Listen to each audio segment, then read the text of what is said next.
Oke, ini sudah bisa dimulai ya. Bismillahirrahmanirrahim. Sebentar.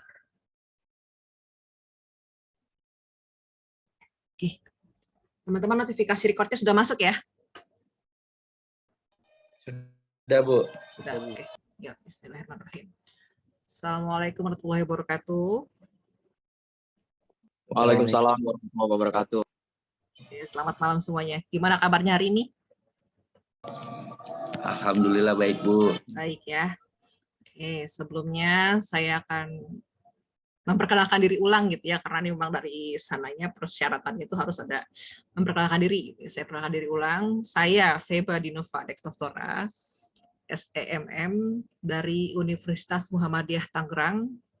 Pada kesempatan kali ini akan melakukan rekam video pembelajaran bersama dengan teman-teman mahasiswa sebagai peserta pekerti dari Universitas Bengkulu. Sebelumnya saya ucapkan terima kasih untuk teman-teman yang sudah menyempatkan diri ya untuk ikut hadir di video pembelajaran kali ini. Oke, di pertemuan kali ini kita akan membahas fungsi perencanaan dan pengambilan putusan dalam manajemen. Oke, mungkin yang pernah kita bahas sebelumnya ya, kalau ini teman-teman pernah ini. Oke, kita masuk. Nah, di sini yang pertama kali kita sampaikan adalah tujuan pembelajarannya. Di sini ada 4 ya. Yang pertama, mengetahui konsep dasar mengenai perencanaan dalam manajemen organisasi. Kemudian kedua, mengetahui jenis-jenis perencanaan dan bagaimana perencanaan dilaksanakan. Kemudian mengetahui alat-alat bantu manajemen dalam kegiatan perencanaan. Dan terakhir, mengetahui cara-cara penyelesaian masalah dan pengambilan keputusan. Selanjutnya, nah, sub CPMK-nya atau capaian mata kuliah ini adalah, kebetulan ada di materi ke-6 ya, adalah mahasiswa dapat mengekspresikan konsep dasar perencanaan dan cara pengambilan keputusan dalam manajemen. Oke. Nah, di sini nanti di akhir pertemuan gitu ya, nanti teman-teman akan mendapatkan tugas kelompok gitu ya, berupa analisis kasus. Dan nanti setelah dianalisis kasusnya dia dari beberapa sumber gitu ya, beberapa perusahaan, nanti teman-teman akan presentasi gitu ya tentang konsep dasar perencanaan dan pengambilan putusan. Nanti ada kasusnya di akhir. Nah, sebelumnya ini kita bisa cek ya, ada video singkat. Sebenarnya di sini ada punya Bill Gates, cuma di layarnya nanti kayaknya agak blank. Nanti bolehlah di akhir saya berikan. Nanti di sana nanti teman-teman lihat ada videonya Bill Gates, 7 langkah untuk mencapai kesuksesan. Jadi di sana teman-teman bisa dilihat gitu ya. Kira-kira ada kaitannya nggak sih sama materi kita kali ini? Kita lanjut aja ya, karena videonya agak lagging tadi. Nah, ini kita masuk ke materi perencanaan. Di sini definisi perencanaan itu apa sih? Gitu kan. Perencanaan adalah proses yang mendefinisikan tujuan dari organisasi. Membuat strategi digunakan untuk mencapai tujuan dari organisasi serta mengembangkan rencana aktivitas kerja organisasi. Nah, perencanaan merupakan proses-proses penting dari semua fungsi manajemen. Sebab tanpa perencanaan, fungsi pengorganisasian, pengontrolan maupun pengarahan tidak akan dapat berjalan. Ini juga bisa berlaku di kehidupan sehari-hari ya. Semua itu pasti butuh perencanaan, butuh strategi gitu ya. Karena namanya kita ingin melakukan sesuatu, pasti butuh rencana. Dan bukan hanya rencana aja, tapi juga rencana yang diaplikasikan. Jadi bukan hanya sebatas wacana lah. Oke. Berikutnya di sini ada rencana formal. Jadi sebenarnya ada rencana formal dan informal, tapi yang kita bahas adalah rencana formal karena apa? Di sini adalah rencana yang tertulis yang harus dilaksanakan gitu dalam organisasi dalam jangka waktu tertentu. Nah, kalau informal berarti rencana-rencana yang spontan biasanya ya, tidak sesuatu yang kalau misalkan seandainya tidak dilaksanakan gitu, namanya spontan kan bisa kita jalankan, bisa tidak. Tapi kalau formal ini harus dilaksanakan karena apa? Akan mempengaruhi tercapainya satu tujuan gitu. Kemudian di sini rencana bersama anggota-anggota korporasi. Nah, di sini artinya setiap anggota harus mengetahui serta menjalankan rencana tersebut. Karena apa? Namanya satu badan, satu organisasi gitu ya, atau perusahaan di mana misalkan teman-teman bekerja tempat itu kan. Nah, itu berarti setiap tim itu harus mengetahui kegiatan apa yang harus dilaksanakan gitu kan, rencana-rencana apa yang ingin dicapai oleh si pimpinan gitu. Karena kalau sampai anggota-anggota tidak bisa menjalankan, artinya ya semua sistem tidak akan berjalan dengan optimal gitu. Nah, kemudian rencana ini dibuat sebagai untuk mengurangi ambiguitas, kesimpang siuran gitu ya, dan untuk menciptakan kesepemahaman mengenai apa yang dilakukan. Jadi dari A sampai Z semua struktur di sana tuh harus jelas tugasnya apa gitu, mau apa, di mana, kapan gitu. Nanti kita akan bahas di slide berikutnya. Nah, di sini dia. Di sini dijelaskan proses perencanaan yang dilakukan seorang manajer harus bisa menjawab pertanyaan 5W1H. Ya, mungkin teman-teman paham ya, 5W1H itu apa sih? Ada what, why, where, when, who, dan how. What itu berarti apa yang akan kita capai gitu ya. Apa yang ingin kita lakukan, apa yang ingin kita capai, terus kemudian why. Kenapa sih kita harus capai tujuan tersebut gitu ya? Alasannya apa nih? Ya kan kita nggak mungkin berjalan tanpa alasan gitu ya. Kemudian di mana? Nah, tempatnya mau di mana nih? Gitu. Target kita mau dikejar di mana? Atau kita mau melaksanakan kegiatan ini di mana? Semua tuh harus berjalan jelas lah. Arahannya harus jelas, di mananya harus jelas tertera gitu. Terus when, kapan, gitu ya. Harus jelas. Tadi sudah apa yang mau dilakukan jelas, kenapa harus dilaksanakan jelas, di mananya juga tempatnya jelas gitu ya. Terus kapan pelaksanaannya? Terus kapan mau dilakukan, kapan target itu mau dicapai, apakah direncana termasuk jangka pendek, jangka panjang gitu ya. Nah, kemudian who atau siapa, artinya nih orang-orang yang terlibat dalam satu organisasi atau perusahaan tersebut. Gitu ya. Kita butuh divisi-divisi apa yang kita butuhkan gitu ya. Terus kita pasti namanya perusahaan atau organisasi pasti butuh, si A misalkan Heru ditempatkan di bagian HRD misal gitu kan. Kemudian Rizal di bagian keuangannya nih karena dia bisa ngitung misalkan gitu kan. Misalkan Salman mungkin dia mau mobilitasnya tinggi nih. Berarti taruh di bagian lapangan gitu ya kan. Jadi intinya menempatkan seseorang sesuai dengan fungsinya atau kemampuan dia. Nah, kemudian setelah semuanya itu terjawab, kemudian baru how, itu bagaimana nih caranya gitu ya. Semua itu harus jelas bagaimana cara pelaksanaannya, sistemnya segala macamnya. Jadi semua kan dicantumkan dalam perencanaan tersebut, terutama perencanaan tertulis ya. Oke, lanjut. Nah, di sini ada perencanaan dan ada circle di sana ya, dilingkari. Ada lingkaran itu ada pengorganisasian, pengarahan, pengawasan. Nah, jadi fungsi perencanaan ini pasti terkait dengan namanya fungsi-fungsi manajemen yang lain, terutama 3 hal ini. Karena apa? Kita lihat. Nah, di sini pengorganisasian dan penyusunan personalia. Jadi pasti namanya dalam perencanaan itu, tadi kita sudah bahas ya, who atau siapa orang-orang yang mempunyai jabatan tertentu, mempunyai kewenangan atau kewajiban tertentu. Karena apa? Terkait dengan wewenang dan tanggung jawab, gitu ya, hak dan kewajiban, gitu ya. Karena apa? Setiap orang pasti punya kelemahan dan kekurangannya masing-masing. Tanpa adanya perencanaan dalam organisasi ini, semua pasti akan tidak maksimal hasilnya, gitu ya. Jadi harus tahu latar belakang pendidikannya apa gitu ya, latar belakang mungkin cara dia bersosialisasi bagaimana, dan karakter kita lah itu sesuai dengan kemampuan kita di sini. Kemudian pengarahan, fungsi perencanaan dengan pengarahan. Di sini kita lihat, di sini ada arah panah ke atas, ke bawah, ke kanan atau ke kiri. Nah, dimaksudnya apa gitu kan? Perencanaan itu pasti kita mau tahu nih kita mau ngapain gitu ya, kita mau di mana, mau sama siapa. Nah, fungsinya perencanaan itu mengarahkan kegiatan kita di masa mendatang. Jadi tanpa adanya perencanaan pasti semuanya jadi ambigu kan, tadi ada kata-kata menghindari ambiguitas. Jadi harus jelas. Ketika kita tahu kita mau apa, tujuannya apa, maka apa yang akan kita lakukan pun akan terlihat lebih jelas lagi. Jadi semua tuh lebih terarah gitu ya. Maka disebut dengan fungsinya perencanaan dengan pengarahan tadi. Nah, kemudian di sini pengawasan atau controlling ya. Yang kita tahu dalam manajemen itu ada POAC, pasti teman-teman ingat, ada planning, organizing, and controlling. Nah, pasti kita sebut 4-4-nya ini ya, yang sangat inti sekali. Nah, pengawasan atau controlling ini adalah sebenarnya adalah kegiatan akhir dalam manajemen, tapi kita katakan akhir pun sebenarnya dia adalah langkah awal untuk perencanaan di masa mendatang. Makanya di sini ada yang bilang juga, katanya gitu kan, pengawasan dengan perencanaan itu adalah kembar siam. Karena apa ya? Karena setelah ada pengawasan, setelah adanya evaluasi, pasti akan menimbulkan rencana-rencana baru di masa mendatang. Seperti itu. Assalamualaikum, Bu. Waalaikumsalam. Kita join ya. Oke. Nah, di sini kita lihat Perencanaan dapat dilihat dari 3 hal, yaitu proses, dari sisi prosesnya. Jadi bagaimana tahapan-tahapannya, kemudian dari fungsi manajemennya. Ada fungsi-fungsi manajemen ya, teman-teman pasti sudah pernah saya kasihkan sebelumnya apa saja. Terus dari sisi pengambilan putusan sudah jelas. Nanti perencanaan apa yang akan kita buat gitu kan, pasti nanti akan terkait dengan sisi pengambilan putusan yang akan kita ambil. Nah, itu ya. Nah, di sini kita lihat ya.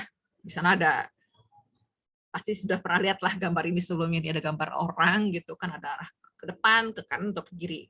Dia itu sedang berpikir dia akan mengambil keputusan seperti apa. Nah, di sini setelah kita membuat perencanaan, nah kita di sana akan melihat setelah tadi mengetahui ya apa yang harus kita lakukan, yang intinya dari 5W1H tadi, diharapkan manajer gitu atau pihak yang berwenang akan tahu keputusan apa yang akan diambil.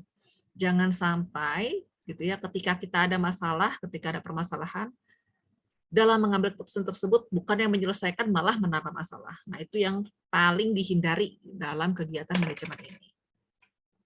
Nah, ini sebenarnya berlaku bukan hanya di perusahaan atau tempat kerja teman-teman ya. Ini juga bisa diterapkan dalam kehidupan sehari-hari. Gitu.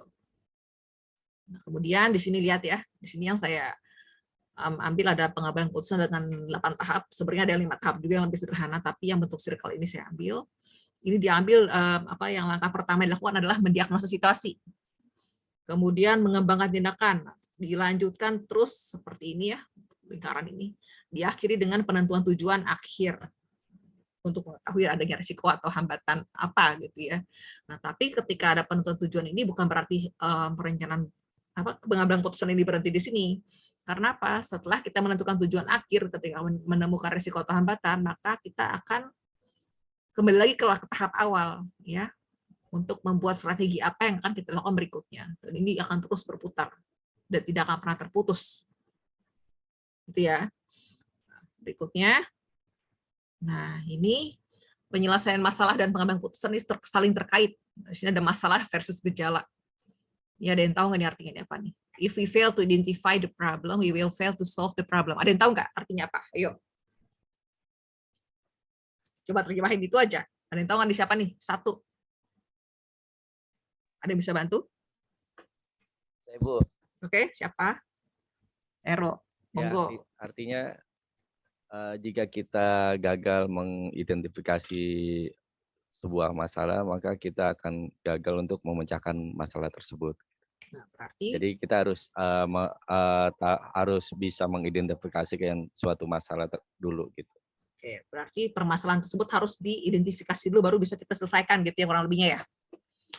Oke, Ya, terima kasih. dicari dulu masalahnya apa, baru bisa diselesaikan. Oke, cari masalah, hati-hati ya kata-katanya, cari masalah. Iya, betul. Oke, terima kasih Kak Ero. Nah, kemudian ini ada apa dalam pemecahan masalah ada kita harus menentukan faktor penyebab gitu ya kan, terus bagaimana pendekatan kita dalam penyelesaian masalah, lalu bagaimana pengambilan keputusan dalam alternatif yang ada, karena pasti ketika kita mau mengambil keputusan pasti ada pilihan-pilihan yang harus kita pilih, dan intinya setiap keputusan apapun yang kita ambil pasti mengandung resiko. Sekarang hanya kita bisa melihat apakah resiko tersebut kecil atau besar gitu ya. Jadi diharapkan ketika kita mengambil keputusan itu adalah keputusan dengan risiko terkecil gitu ya. Itu harapannya. Oke, lanjut. Nah, ini hubungan antara fungsi perencanaan dengan pengambilan keputusan, yaitu agar tercapainya tujuan manajemen yang efisien dan efektif dengan diberikan pengetahuan tentang fungsi perencanaan dan pengambilan keputusan. Jadi intinya ya pasti kita merencanakan sesuatu gitu untuk mengetahui apa yang mau kita lakukan, baru kita bisa mengambil keputusan apa gitu ya. Jadi semua itu diharapkan dengan kita bisa, dibilang Kak Heru tadi itu, kita bisa dengan perencanaan kita bisa mengidentifikasi apa saja yang harus kita lakukan, menentukan strategi-strategi atau langkah-langkah yang harus kita buat, baru kita bisa mengambil keputusan. Jadi nggak bisa tiba-tiba kita udah pokoknya A gitu. Ya memang sih ada beberapa kasus gitu ya, ada beberapa kasus yang sifatnya apa ya, terdesak gitu ya, harus mengambil keputusan di saat itu. Ya itu memang ada kejadian-kejadiannya seperti itu yang harus segera mengambil keputusan. Tapi dalam kasus normalnya kita pasti melakukan identifikasi dulu, baru ambil keputusannya. Ini dibedakan kalau yang sifat-sifatnya terdesak seperti itu ya, karena memang akan selalu ada, terutama kalau ada accident tertentu lah. Oke. Nah, ini seperti yang saya bilang tadi, gitu ya. Jadi nanti teman-teman akan diberikan lah, karena kita sedang mengalami namanya pandemi COVID dan ini belum selesai 100% ya, masih dialami. Nanti saya akan berikan link di akhir pembelajaran gitu kan. Jadi diharapkan teman-teman melihat di sana ada beberapa perusahaan yang terdampak dengan pandemi COVID-19. Itu boleh dilihat bagaimana kira-kira mereka cara mengambil putusannya, apakah tepat gitu kan, apakah tidak gitu. Jadi ya silahkan dicerna gitu ya bagaimana nanti. Oke, di sini ada 15, teman-teman pilih satu aja nanti di akhir. Oke, itu materi yang saya sampaikan. Sepertinya cukup. Tapi kalau misalnya ada yang mau bertanyakan, silahkan, saya tunggu. Ya, saya tutup. Materinya saya tutup.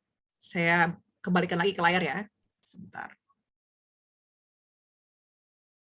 Oke, silakan teman-teman. Ada yang mau ditanyakan? Silakan.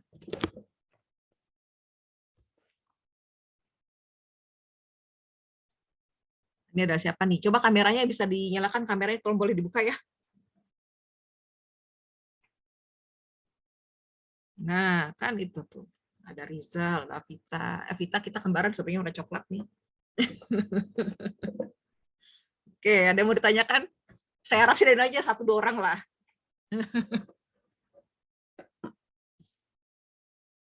Tentang pengembangan putusan. Pernah nggak sih mau kemana, terus ternyata putusannya salah gitu ya kan. Padahal rencananya yang indah-indah, ternyata pas dilakukan, oh ternyata zong lah bahasa teman-teman atau apa gitu kan. Pernah nggak mengalami itu?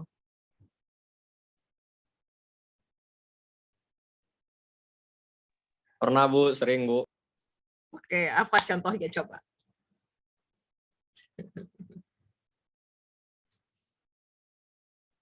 Apa? Contohnya kayak di kerjaan aja sih Bu, di Nah, jalan sendiri. bagaimana tuh? Merencanakan apa? Kayak saya kan tugas saya di kerjaan kayak naikin kargo gitu. Saya udah strategi ini, kargo ini yang naik dan ini ternyata nyampe di lapangan saya telat datang dan berantakan semuanya, yang harus naik duluan yang mana malah belakangan naiknya gitu Bu. Berarti trouble-nya terlambat. Iya Bu. Nah, kan? Setelah diidentifikasi ternyata masalahnya terlambat. Terlambat. Berarti 5W1H berlaku ya? Karena waktunya ada yang tidak tepat di sana, ada yang meleset. Tuh kan? Ada tuh masalah kargo, ada lagi nggak yang lain? Avita? Sudah memikirkan apa? Mungkin merencanakan sesuatu? Saya belum ada, Bu. Nanti Belum kalau ada. Oke, yang lain coba. Satu lagi. Lagi yuk.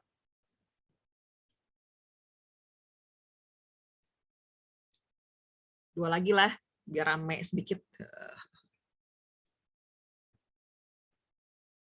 Akmal ada, Akmal? Tuh, rencanakan untuk Belum ada, apa? Bu. Belum ada. Kairu ada ya? Pasti Kairu ada dong. Mungkin pernah Iya, salah Bu. ambil putusan atau apa gitu.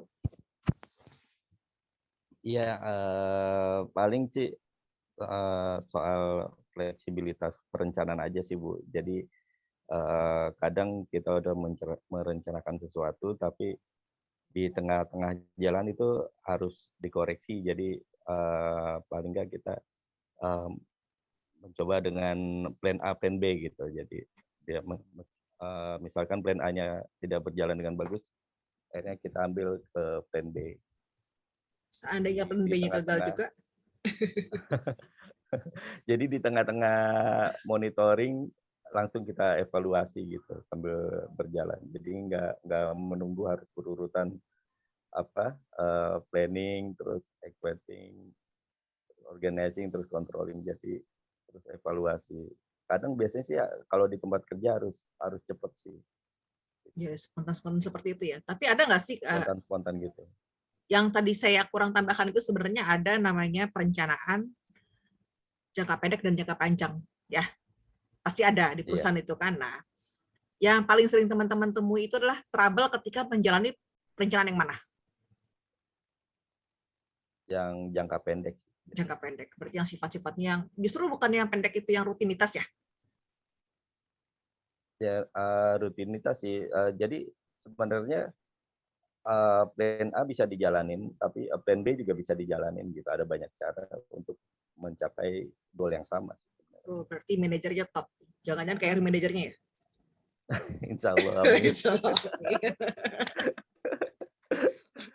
Terima kasih Kak Heru. Oke, Salman gimana Salman? Belum ada, Bu. Masa sih? Memang nggak pernah merencanakan sesuatu?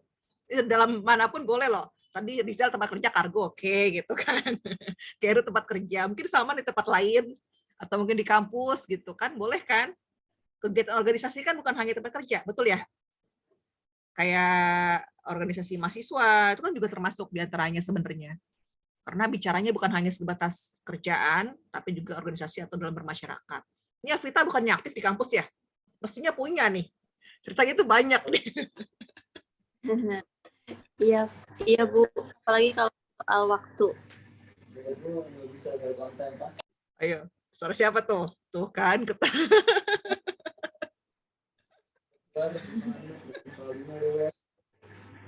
Oke, nah berarti sebenarnya kalau dalam perencanaan sama pengambilan putusan itu berarti kan terkait erat ya sama keseharian kita gitu. Jadi bukan hanya sekedar teori.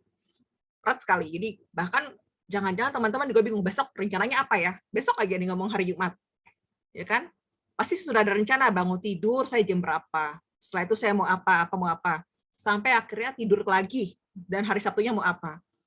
Pasti saya yakin lah apalagi yang muda-muda gitu kan pasti punya rencana. Oh weekend nanti kita mau kemana, mau makan di mana, nonton di mana, seperti itu kan. Nah, ketika terjadi satu masalah gitu kan, oh ternyata terancam cancel nih, baru terancam cancel ya, terancam cancel nih karena ternyata si anu atau reservasi tempatnya kurang bagus atau gimana, ternyata cancel atau mungkin ternyata si A punya acara lain, jadi kita reschedule atau bagaimana. Itu kan jadi berarti kita harus cari antisipasi seperti itu. Jadi minimal jadi manajer di kehidupan sehari-hari dulu gitu ya, walaupun belum di lingkungan pekerjaan atau yang lebih luas atau bahkan sampai ke masyarakat. Seperti itu. Nah, seperti yang kayak tadi saya bilang tadi tuh ya, masalah perusahaan-perusahaan yang menghadapi pandemi gitu kan. Itu sebenarnya ada salah satunya di antara ada perusahaan apa tuh? Pertamina. Siapa sih yang nggak tahu Pertamina gitu? Pasti setiap hari pakai kan itu. Untuk bahan bakar kita gitu ya.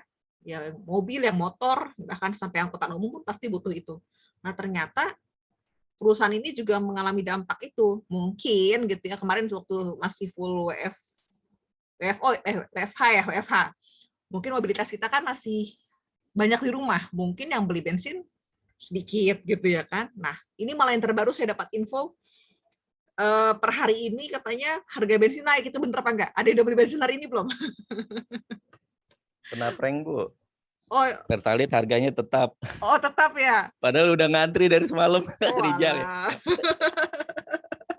Kena prank. Iya, saya lihat itu postingan entah bener entah enggak gitu kan. Saya taunya yang terakhir memang Pertamax kan naik ya di 12,5. Bener kan 12.500. Nah, terus ya ada share itu apa jadi 16.000 kalau nggak salah. Itu nggak tahu bener nggak tahu enggak. Tapi ya memang hari ini apa orang rumah belum ada yang beli bensin jadi nggak ada yang tahu. Masih ada stok lah. Tapi ya kasihan ya karena masyarakat sampai antri sana sini kan karena adanya isu yang mengkhawatirkan. Walaupun selisihnya 1.000-2.000 kan kita beli bensin nggak hanya cuma liter 2 liter. Betul kan Keru ya? Pasti untuk seterusnya. Ya begitulah namanya juga ini ya katanya ada inflasi segala macam. Oke, nah seperti itu. Jadi untuk perencanaan dan pengambilan putusan dari contoh yang tadi kita punya ya dari Rizal dan Heru gitu ya. Kita bisa menyimpulkan apa sih yang bisa kita simpulkan dari sini? Ada keterkaitan apa tidak antara perencanaan sama pengambilan putusan? Ada tidak? Keterkaitan antara dua ini? Ada? Satu? Ya paling itu, Bu, berkesinambungan sih. Perencanaan keputusan lalu membuat perencanaan kembali gitu. Oh. Dan pengambilan keputusan kembali. Oke, berarti berupa satu circle gitu ya. Oke, siap. Alhamdulillah. Baik, nanti untuk berikutnya saya akan koordinasikan kembali mengenai link tadi dan juga yang mungkin video yang tadi sempat terskip. Nanti akan saya sampaikan. Nah, gitu ya, untuk yang pertemuan kali ini bisa saya saya close dulu dan saya akan mengakhiri rekamannya gitu ya. Nanti sebelumnya saya tutup dulu ya, salam di sini ya. Oke, sebentar. Ya. Jadi ini saya ucapkan terima kasih untuk teman-teman semuanya, Fikri dan tim, Akmal dan tim gitu ya. Terima kasih semuanya di tengah-tengah kesibukan untuk menyempatkan hadir untuk memenuhi tugas saya hari ini. Ya, saya ucapkan terima kasih, saya tutup. Assalamualaikum warahmatullahi wabarakatuh. Waalaikumsalam warahmatullahi wabarakatuh. Terima kasih Bu. Terima kasih semuanya.